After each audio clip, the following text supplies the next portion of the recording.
Hello बेटा, हमारा आज का टॉपिक है साइनेप्स।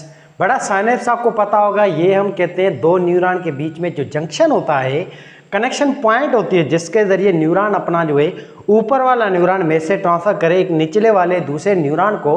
तो इस चीज़ को हम कनेक्शन पॉइंट को हम कहते हैं साइनेप्स। याद है, region where one neuron transfer its message to another neuron is called synapse. और बेटा साइनेप्स आपकी बनी हुई है तीन चीज़ों की। नंबर वन, ऊपर वाला न्यूरॉन है, उसका यह आखिरी पोर्शन है जिसको हम कहते हैं एक्सॉन टर्मिनल, और एक्सॉन टर्मिनल का ये वाइड एरिया है जिसको हम कहते हैं एक्सॉन नॉब। एक्सॉन नॉब की ये मेम्ब्रेन है जिसका नाम है प्री साइनेप्टिक मेम्ब्रेन। एक ये है नंबर वन कंपोनेंट। दूसरा होता है ये गैप। बेटा दो न्यूरॉन के बीच में ये गैप होता है और इस गैप को हम कहते हैं साइनेप्टिक क्लेफ्ट कहते हैं। दूसरा ये कंपोनेंट है, इसका नाम है साइनेप्टिक क्लेफ्ट, यानी कि गैप बिटवीन टू न्यूरॉन। तीसरा कंपोनेंट होता है निचले न्यूरॉन जो है उसका डेंड्राइट होता है बेटा। उसके डेंड्राइट की जो मेम्ब्रेन होती है इसका नाम है पोस्ट साइनेप्टिक मेम्ब्रेन। तो टोटल ये तीन कंपोनेंट होते हैं आपके ओवरऑल साइनेप्स के, जिसको हम आगे डिटेल में डिस्कस करते हैं। तो साइनेप्स क्या है? It is a junction between two neuron, और इसी के जरिए न्यूरॉन जो है ऊपर वाला निचले न्यूरॉन को मैसेज को ट्रांसफर करता है। और इसके कंपोनेंट तीन होते हैं। प्री साइनेप्टिक मेम्ब्रेन, ये बेटा ऊपर वाली जो मेम्ब्रेन है ये इसको हम कहते हैं प्री साइनेप्टिक मेम्ब्रेन। और साइनेप्टिक क्लेफ्ट होता है, ये दो न्यूरॉन के बीच में स्पेस है, इसको हम कहते हैं। और तीसरी चीज होती है पोस्ट साइनेप्टिक मेम्ब्रेन। निचला जो न्यूरॉन होता है जो रिसीव करता है मैसेज, इस न्यूरॉन की इस मेम्ब्रेन को हम कहते हैं पोस्ट साइनेप्टिक मेम्ब्रेन। ये तीन कंपोनेंट होते हैं आपके ओवरऑल साइनेप्स के। अब टाइप्स को हम देखें तो बेटा साइनेप्स जो उसके दो टाइप होते हैं। एक होता है इलेक्ट्रिकल साइनेप्स, एक होता है केमिकल साइनेप्स। इलेक्ट्रिकल साइनेप्स जो होता है ये सबसे पुराना साइनेप्स है, पुराना सिस्टम है। और इसमें होता क्या है कि आपके जो दो न्यूरॉन होते हैं उनमें कोई गैप नहीं मौजूद होता है। साइनेप्टिक क्लेफ्ट जो हम कहें वो यूं समझो एब्सेंट ही होता है। अब इसमें होता क्या है कि इसमें दोनों न्यूरॉन आपस में डायरेक्ट अटैच होते हैं, कोई बीच में साइनेप्टिक क्लेफ्ट नहीं है, ना ही इनमें कोई केमिकल या न्यूरोट्रांसमीटर इस सिस्टम में इन्वॉल्व होता है। न्यूरोट्रांसमीटर इस सिस्टम में एब्सेंट होता है। और ये सबसे पुराना टाइप है साइनेप्स का, प्रिमिटिव टाइप ऑफ साइनेप्स है। और ये साइनेप्स बेटा मौजूद है इनवर्टिब्रेट जानदारों के अंदर। ये कॉमन होता है इनवर्टिब्रेट जानदारों में, और वर्टिब्रेट्स जो है उसमें ये रेयर केस में होता है। वर्टिब्रेट जैसे कि हम हमारे अंदर ये सेरिब्रम के अंदर होता है, हिप्पोकैम्पस है, ऑल्फैक्टरी बल्ब है, इनके अंदर ये सिस्टम होता है जिसमें हमारे दोनों न्यूरॉन डायरेक्ट कनेक्ट होते हैं। डायरेक्ट ये न्यूरॉन आपस में नर्व पल्स को ट्रांसफर करते हैं। अब इनमें होता क्या है कि बेटा ये दो न्यूरॉन है, ये दो न्यूरॉन आपको नजर आ रहे हैं। ये ऊपर वाला न्यूरॉन है जिसमें ये नर्व पल्स पड़ा है, पॉजिटिव चार्ज पड़ी है। अब ये न्यूरॉन डायरेक्ट ये चार्ज देगा इस निचले वाले न्यूरॉन को, समझ आ रही बात? तो इसको हम कहते हैं डायरेक्ट कनेक्शन पॉइंट या इलेक्ट्रिकल साइनेप्स।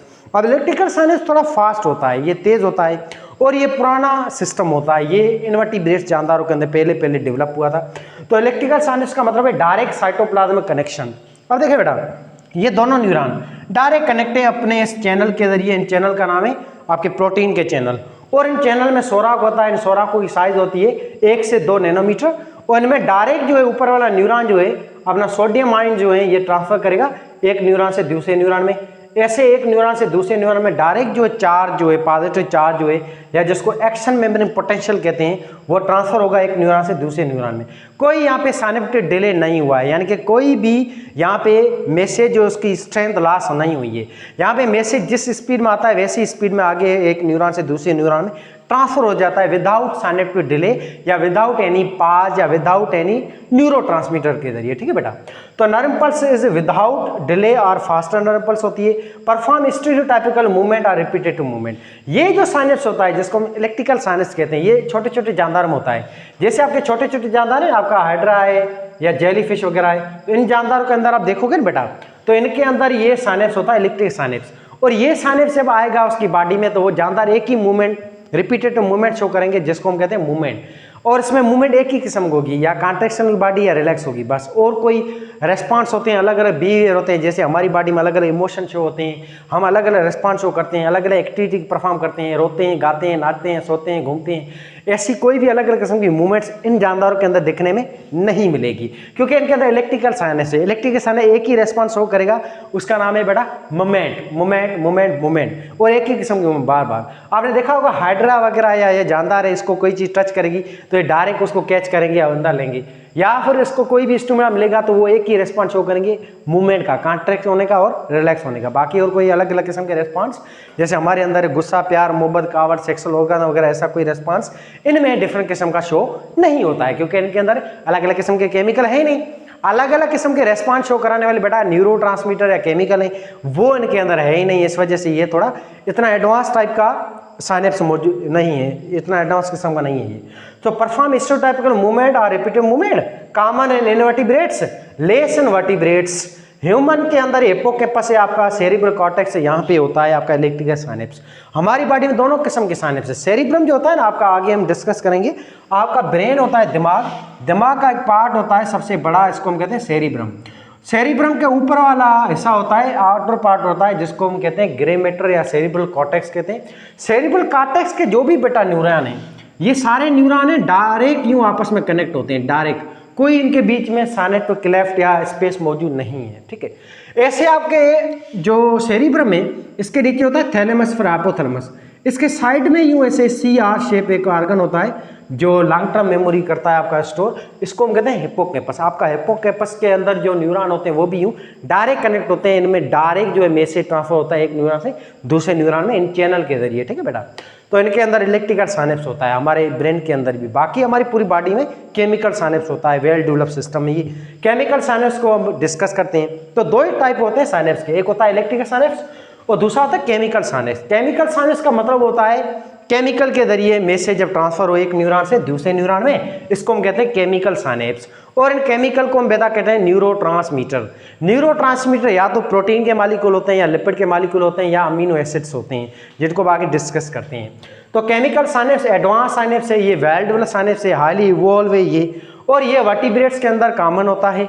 और ये many type of response show करता है। हम जो गाते हैं, सुनते हैं, खाते हैं, पीते हैं, आते हैं, जाते हैं, नाचते हैं, गुस्सा करते हैं, प्यार मोहब्बत, ये अलग अलग रेस्पॉन्स शो कराते हैं, अलग अलग फेशियल एक्सप्रेशन होते हैं, अलग अलग बॉडी के पोज देते हैं तस्वीरें खिंचाने के टाइम।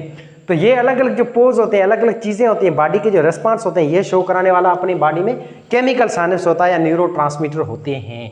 और ये जो केमिकल्स इन्वॉल्व कॉल्ड न्यूरोट्रांसमीटर, और इनमें केमिकल होते हैं, इन केमिकल को कहते हैं न्यूरोट्रांसमीटर। अब ये जो केमिकल होते हैं बेटा, ये केमिकल दो टाइप के होते हैं, एक होते हैं एक्साइटेटरी केमिकल, दूसरे होते हैं इनहिबिटरी केमिकल। अब होता क्या है, बहुत ईजी है, ये आपका न्यूरॉन है बेटा, ये न्यूरॉन का आखिरी हिस्सा है जिसको हम कहते हैं आपका एक्सॉन नाभ। अब होता क्या बेटा, ये एक न्यूरॉन है आपका ऊपर वाला, ये एक न्यूरॉन है, ये आया न्यूरॉन, ये न्यूरॉन का ऊपर वाला हिस्सा है जिसको सोमा कहेंगे, ये न्यूरॉन का आखिरी पार्ट है जिसका नाम है एक्सॉन टर्मिनल। नीचे एक और न्यूरॉन है, एक और न्यूरॉन का ये होता है डेंड्राइट। अब बहुत ईजी है बेटा, ये निचला न्यूरॉन है। अब मैसेज जो ट्रांसफर होगा वो ऊपर वाले न्यूरॉन की जो पूंछ होती है एक्सॉन टर्मिनल, वो मैसेज ट्रांसफर करेगा निचले न्यूरॉन की सोमा को, सोमा के ऊपर हिस्से को, जिसको कहते हैं डेंड्राइट। स्ट्रक्चर न्यूरॉन अगर आपको याद है तो ये टॉपिक इजीली आपको समझ में आ जाएगा। अब मैसेज जो ट्रांसफर होगा वैसे होगा, ये एक न्यूरॉन होगा, उस न्यूरॉन का जो पूंछ होगा वो आगे मैसेज देगा एक और न्यूरॉन को, और दूसरे न्यूरॉन का बेटा यहाँ पे क्या होगा, हेड होगा। अब ये एक नीचे न्यूरॉन है, उसका ये हेड है बेटा, वो हेड से मैसेज आएगा ऊपर न्यूरॉन की टेल के जरिए। ऊपर न्यूरॉन की टेल है जो यहाँ पे पड़ी, हमने जूम करके इसको बनाया, ये ऊपर न्यूरॉन की टेल होती है बेटा। इस टेल के अंदर क्या होता है, ये बेग होती हैं, थैलियाँ होती हैं, इन थैलियों को हम कहते हैं न्यूरोट्रांसमीटर बेग या न्यूरोट्रांसमीटर वेजिकल या न्यूरोट्रांसमीटर सैक। अब ये अलग अलग बेग हैं, हर एक बेग के अंदर अलग अलग न्यूरोट्रांसमीटर होता है। जैसे ये बेग है, इसमें न्यूरोट्रांसमीटर केमिकल भरा पड़ा है, इस केमिकल का नाम है मिसाल एसिटाइल कोलिन। ये जो बेग है इसमें फॉर पड़ा है बेटा आपका डोपामीन है, या इसमें सीरोटोनिन है, या इसमें आपका एसिटाइल कोलिन है, या इसमें आपका एक और केमिकल है जिसका नाम है एपिनेफ्रिन या नॉर एपिनेफ्रिन। ये अलग अलग केमिकल्स के बेग होते हैं, और ये बेग आपके ऊपर वाले न्यूरॉन के टेल के अंदर होते हैं, एक्सॉन नॉब के अंदर होते हैं ये न्यूरोट्रांसमीटर के बेग। अब ये जो बेग होते हैं, इसको बनाने वाला ऊपर सोमा ही होता है, सोमा के अंदर गोल्गी बॉडी होता है, वो बनाता है इन वेजिकल्स क्या बेग्स को। अब ये ऊपर आपका होता है गोल्गी बॉडी, गोल्गी बॉडी ये बेग बनाता है वेजिकल, और ये वेजिकल आते हैं नीचे, और ये यहाँ पे आते हैं आपके इसे न्यूरॉन के आखिरी हिस्से में, जिसको हम कहते हैं एक्सॉन टर्मिनल। अब यहाँ पे सारे आपके बेग्स पड़े हैं, बेग्स के अंदर न्यूरोट्रांसमीटर हैं, ठीक। अब होता क्या बेटा, ये दो न्यूरॉन है, इन दो न्यूरॉन के बीच में गैप है, इसका नाम है साइनेप्टिक क्लेफ्ट। इस बेग जो है इसके अंदर न्यूरोट्रांसमीटर है, और आपके इस गैप में एक आयन होता है जिसको हम कहते हैं कैल्शियम आयन। कैल्शियम आयन यहाँ होता है साइनेप्टिक क्लेफ्ट के अंदर, ये आयन यहाँ पे पड़ा है।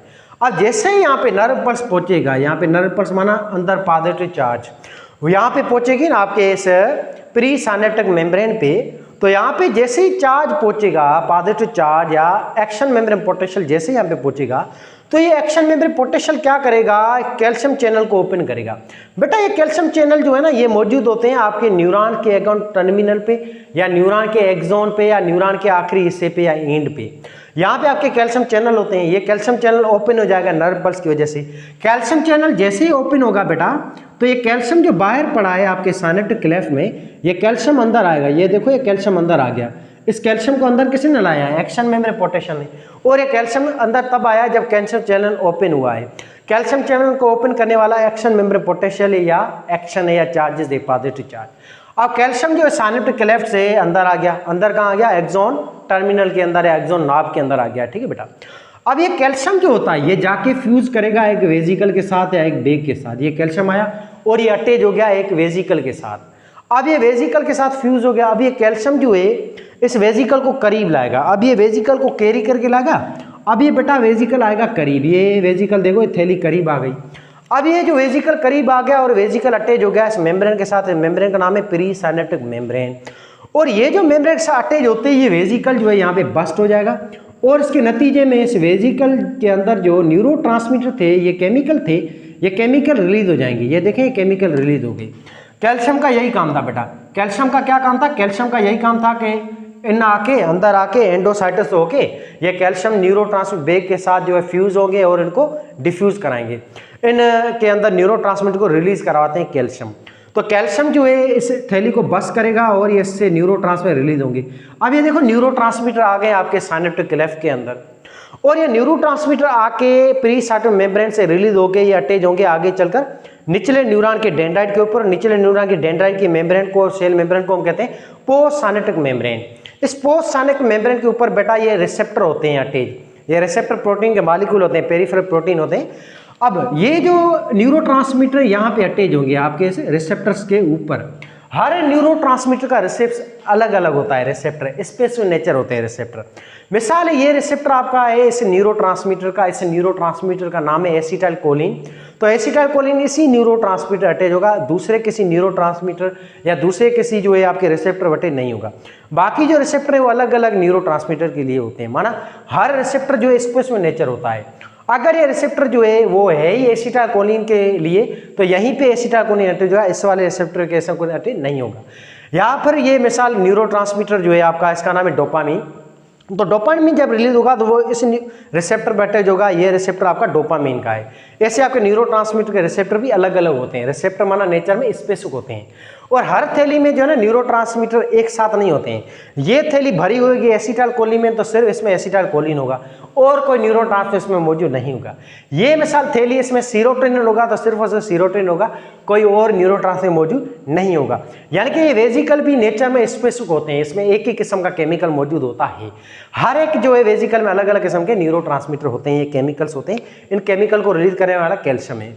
अब बेटा जैसे ही ये न्यूरोट्रांसमीटर अटैच होगा इस रिसेप्टर के ऊपर तो ये न्यूरोट्रांसमीटर क्या कराएंगे कि इसके अंदर जो न्यूरॉन पहले आपका माइनस चार्ज था, यानी कि न्यूरॉन पहले पोलराइजेशन स्टेज में था या रेस्टिंग मेमोरी पोटेंशियल था या रेस्ट में था ना। अब जैसे ही ये न्यूरोट्रांसमीटर अटैच होगा तो ये न्यूरोट्रांसमीटर अगर एक्साइटेटरी है, अगर ये न्यूरोट्रांसमीटर एक्साइटेटरी है माना एक्साइटेशन पैदा करने वाला है या आपके न्यूरॉन को एक्शन कराएगा या स्टिमुलेट करेगा, तो ये न्यूरोट्रांसमीटर जो है ना बेटा ये परमिएबिलिटी इंक्रीज करता है सोडियम आयन की। जैसे हम पढ़ चुके हैं लास्ट लेक्चर में कि न्यूरॉन जब रेस्ट में होता है तो बाहर होता है सोडियम आयन, न्यूरॉन के अंदर होता है पोटेशियम आयन। न्यूरॉन जब रेस्ट में होता है तो तब अंदर होती है माइनस चार्ज -70 मिलीवोल्ट, न्यूरॉन के बाहर होती है प्लस चार्ज +40 मिलीवोल्ट। ये न्यूरोट्रांसमीटर जैसे ही एक्साइटेटरी न्यूरोट्रांसमीटर अटैच होंगे ना तो ये न्यूरोट्रांसमीटर जो है इसके नतीजे में ये चैनल ओपन होगा और इस चैनल के जरिए बाहर वाला सोडियम जो है वो अंदर आएगा। सोडियम जैसे अंदर आएगा तो न्यूरॉन के अंदर बेटा देखो कौन सी चार्ज आ रही है, प्लस चार्ज आ रही है। तो न्यूरॉन पहले रेस्ट में था तो पहले इसमें नेगेटिव चार्ज थी, अब वो चार्ज नेगेटिव चार्ज अंदर कन्वर्ट हो जाएगी पॉजिटिव चार्ज में, क्योंकि अब अंदर पॉजिटिव आयन आ गया ना। इसके नतीजे में न्यूरॉन के अंदर एक्शन मेम्ब्रेन पोटेंशियल पैदा हो जाएगा, न्यूरॉन के अंदर पॉजिटिव चार्ज पैदा हो जाएगी और ये चार्ज होगी +40 मिलीवोल्ट पैदा हो गई।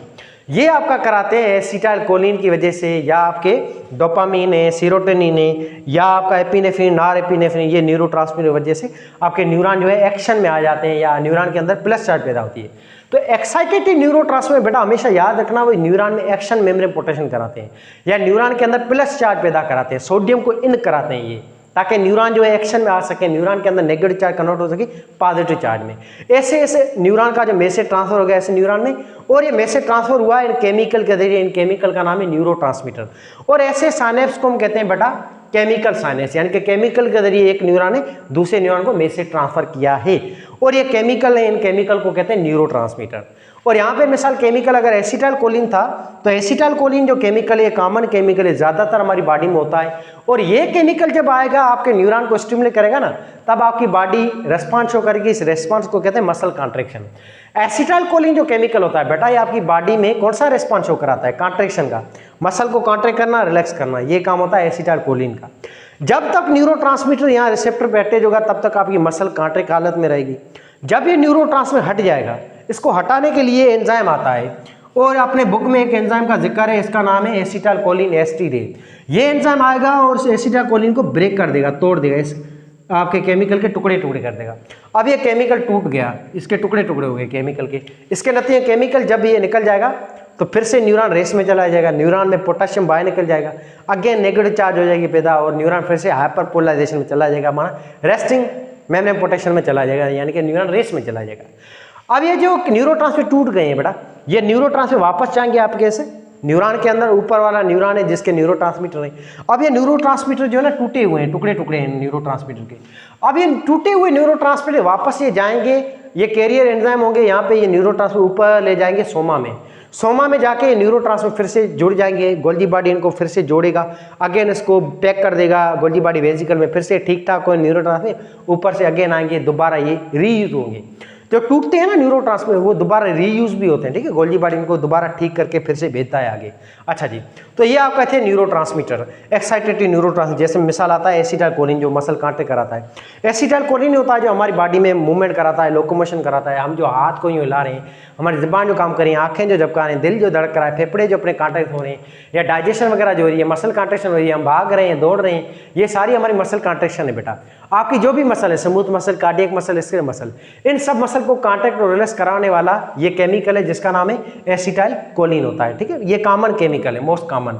आगे हम देखा था बायोजेनिक अमाइन, कुछ और न्यूरोट्रांसमीटर हैं जो बने हुए हैं मॉडिफाई अमाइनो एसिड के। अमाइनो एसिड के अंदर जब डी कार्बोऑक्सिलेशन होगी ना, तब उस अमाइनो एसिड से जो केमिकल बनेगा ना, उस केमिकल को हम कहेंगे मॉडिफाई अमाइनो एसिड का बना हुआ केमिकल या बायोजेनिक अमाइन, ठीक है बेटा।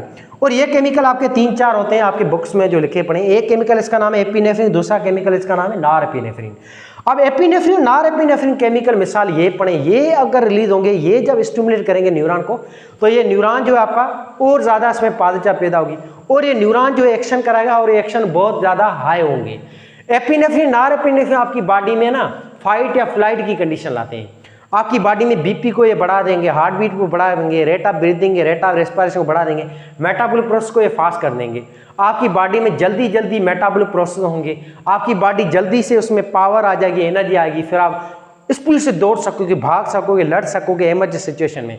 कभी कभी आपने देखा होगा कोई ऐसी सिचुएशन आ जाती है, एक्सीडेंट की कंडीशन आ जाती है, या हमारी बॉडी ऐसे खौफ की अलामत आ जाती है, कोई खतरनाक चीज़ आ जाती है सामने, तो हमारे दिल की धड़कन बढ़ जाती है, हार्ट बीट बढ़ जाती है, आंखें यूँ फूलने लगती है, पिपल डायलेशन होती है, आपकी आंखों के यूँ बड़े से ये निकल जाती हैं चीज़ें, इसको पिपल डायलेशन कहते हैं। या आपके जो है ना मसल से इसके अंदर खून का फ्लो ज़्यादा हो जाता है इसके मसल में, ताकि आपकी बॉडी में ज़्यादा एनर्जी पैदा हो, आप स्पीड से दौड़ सको, उस जो आग लगी है, जो फायर है, जो एक्सीडेंट हुआ है, उसको हम फेस कर सकें, उस सिचुएशन से बच सकें, अपने आप को प्रोटेक्ट कर सकें, या कोई झगड़ा वगैरह हुआ उससे हम लड़ सकें, या अपने आप को जो है ना डिफेंस कर सकें। तो ऐसी कंडीशन में ये 2 केमिकल आते हैं। इन 2 केमिकलों को हम हार्मोन भी कहते हैं या न्यूरोट्रांसमीटर भी कहते हैं। ये जो 2 केमिकल है ना आपके अंदर, आपका एक ग्लैंड होता है आपकी किडनी के ऊपर जिसको हम कहते हैं एड्रेनल ग्लैंड, ये भी बनाता है बेटा ये 2 हार्मोन, और आपका न्यूरॉन भी बनाते हैं, ठीक है, नहीं आपके न्यूरॉन भी इन केमिकल को बनाते हैं, एपिनेफ्रिन नॉरएपिनेफ्रिन को। और आपका ग्लैंड होता है किडनी के ऊपर जिसका नाम है एड्रेनल ग्लैंड, वो भी ये 2 केमिकल बनाता है, ठीक है। दोनों का काम सेम ही है, एपिनेफ्रिन नॉरएपिनेफ्रिन दोनों का काम यही है, फाइट या फ्लाइट कराना। तो इसका काम बेटा क्या है? बीपी बढ़ाना, ब्लड प्रेशर बढ़ाना, हार्ट बीट बढ़ाना, इंक्रीज करना, मेटाबॉलिक प्रोसेस को इंक्रीज करना, फाइट या फ्लाइट वाला कंट्रोल करना। तो ये आपका ऑटोनॉमिक नर्वस सिस्टम में आते हैं, यानी कि आपकी बॉडी में इफेक्ट करते हैं हर एक मेटाबॉलिक प्रोसेस को। नेक्स्ट हम चले तो डोपामिन। बेटा ये डोपामिन आपके न्यूरॉन में जब रिलीज होगा, जब डोपामिन आपके दूसरे न्यूरॉन को स्टिमुलेट करेगा, तो डोपामिन जो है ये कौन सा आपकी बॉडी में चेंजेस लाएगा। बेटा डोपामिन बहुत अच्छा न्यूरोट्रांसमीटर है। अगर आपके न्यूरॉन में डोपामिन रिलीज होता है, आप क्या होंगे? खुश होंगे बहुत ज़्यादा। इस न्यूरोट्रांसमीटर को हम कहते हैं हैप्पी न्यूरोट्रांसमीटर। जब आपके जिस्म में न्यूरॉन डोपामिन रिलीज करेंगे ना आपकी बॉडी में, डोपामिन केमिकल को, तो आपकी बॉडी खुश हो जाएगी, आप प्यार में होंगे, लव में होंगे, एक्साइटमेंट में होंगे, इमोशनल होंगे, आपके अंदर बिहेवियर में चेंजेस आ गए, अच्छा बिहेवियर आप शो करेंगे, खुश रहेंगे। अब प्यार में जो होते हैं ये सारी चीज़ें जो है ना, ये कराने वाला डोपामिन है। इस डोपामिन को हम कहते हैं लव न्यूरोट्रांसमीटर, अच्छा सा प्यार मोहब्बत वाला न्यूरोट्रांसमीटर। ये हैप्पी न्यूरोट्रांसमीटर, प्लेजर देता है, पेन देता है, लव देता है, एक्साइटमेंट देता है, इमोशन देता है, ट्रेजेडी देता है, मोटिवेशन करता है, हम जो कुछ चाहें वो कर सकते हैं। ये कराने वाला आपकी बॉडी में डोपामिन होता है। जितना ज़्यादा डोपामिन उतनी ज़्यादा मोटिवेशन हाई होगी आपकी बॉडी में। अच्छा जी, इसके अलावा नेक्स्ट हम चलें तो सीरोटोनिन। बेटा सीरोटोनिन जो न्यूरोट्रांसमीटर, ये अगर आपके न्यूरॉन में रिलीज होता है, स्टिमुलेट करता है न्यूरॉन को, तो ये न्यूरॉन आपकी बॉडी में कौन सी चेंजेस लाएंगी। ये सीरोटोनिन जो है आपके अंदर ऑर्गेज्म कराएगा, माना सेक्स जो है उसका मूड कराएगा। लेडीज़ है या मर्द है, उसके अंदर जो सेक्स का मूड होता है या उसके टाइम जो उसमें इमोशंस शो होते हैं, रिस्पॉन्स शो होते हैं, वो सारा कराने वाला ये सीरोटोनिन है। इसके अलावा आपकी मेमोरी पावर को ये बढ़ाता है, शार्पनेस बढ़ाता है। इसके अलावा आपकी लर्निंग कराता है, टेम्परेचर को ये रेगुलर करवाता है, स्लीप कराता है, नींद वगैरह इसको इफेक्ट भी कर सकता है। इसके अलावा हम देखें तो बिहेवियर में आपकी चेंजेस लाएगा, अच्छा बिहेवियर, बुरा बिहेवियर, ये डिपेंड करता है इसकी कंसंट्रेशन पे। तो ये होता है सीरोटोनिन। सीरोटोनिन का एक और आपका केमिकल है जिसका नाम है डोपामिन, जो हम डिस्कस कर चुके हैं। डोपामिन की वजह से दो बीमारियां भी होती है। एक बीमारी इसका नाम है पार्किंसन डिजीज, दूसरी बीमारी इसका नाम है साइजोफ्रेनिया। पार्किंसन डिजीज जो होती है ना, ये तब होती है जब डोपामिन की कंसंट्रेशन लो हो जाए हमारी बॉडी में, जब डोपामिन कम बने। और ये कम बनता है ना, इसके पीछे रीजन होता है एजिंग। हमारी जब उम्र बढ़ती है बेटा, 18 साल के बाद आपके जो न्यूरॉन होते हैं वो 10 न्यूरॉन डैमेज होते हैं, वो मरते रहते हैं। जैसे आप 18 साल को जाएंगे, 18 साल के बाद डेली आपके 10 न्यूरॉन खत्म होते जाते हैं और डोपामिन को बनाने वाले न्यूरॉन ही होते हैं। जैसे आपकी उम्र बढ़ती जाएगी वैसे वैसे न्यूरॉन की तादाद कम होती जाएगी, डीजेनरेट हो जाएंगे न्यूरॉन रिपेयर नहीं कर पाते हैं अपने आप को। ऐसा क्यों होता है, इसका सही जो है रीज़न है, उसका क्वेश्चन का आंसर अभी तक मौजूद नहीं है साइंस में। अभी तक इसके ऊपर रिसर्च हो रही है, न्यूरॉन अपने आप को रिपेयर क्यों नहीं करते हैं, इसका सही ठोस जो जवाब अभी तक मौजूद नहीं है। तो बहरहाल जब आप 18 साल के हो जाएंगे ना, फिर आपकी बॉडी में, आपके दिमाग में 10 न्यूरॉन खत्म हो जाते हैं, मरते जाते हैं, डीजेनरेट होते हैं। जैसे जैसे न्यूरॉन कम होते जाएंगे वैसे वैसे डोपामिन की लेवल भी आपके अंदर, हमारे अंदर कम होती जाएगी।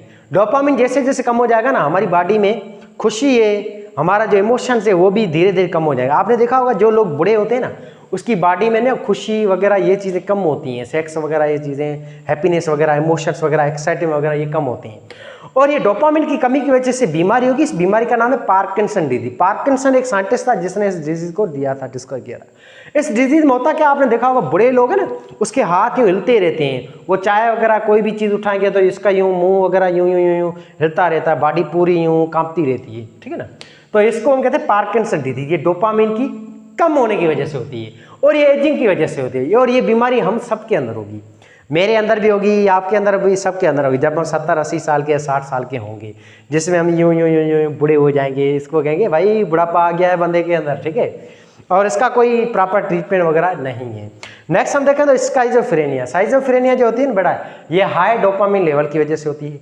और जब डोपामिन लेवल एक्सेस क्वांटिटी से ज़्यादा बढ़ जाए ना, तो इसकी वजह से जो बंदे के अंदर बीमारी होगी, इसको कहते हैं साइजोफ्रेनिया। इसमें बंदे की मेमोरी काम नहीं करेगी, बंदा खाम का हंसता रहेगा बगैर किसी रीज़न के, बगैर किसी जोक के, बगैर किसी जो है ना ऐसी कोई बात ही नहीं कि फिर भी हंसता रहेगा, हमें पागल टाइप लगेगा बंदा, कोई उसकी मेमोरी नहीं होगी। वो बंदा अजीब अजीब बेवड़ी बातें करेगा। भाई तूने मुझे कहा था ना पहले, ये बात तूने की थी पहले, नहीं तू मान क्यों नहीं रहा, पहले तूने बातें की थी मुझे, माना आपने वो बात की भी नहीं होगी इस बंदे को, फिर भी वो बंदा कहे नहीं आपने ये कहा था, आपसे खाम का बहस करेगा, पागल टाइप बंदा दिखाई देगा।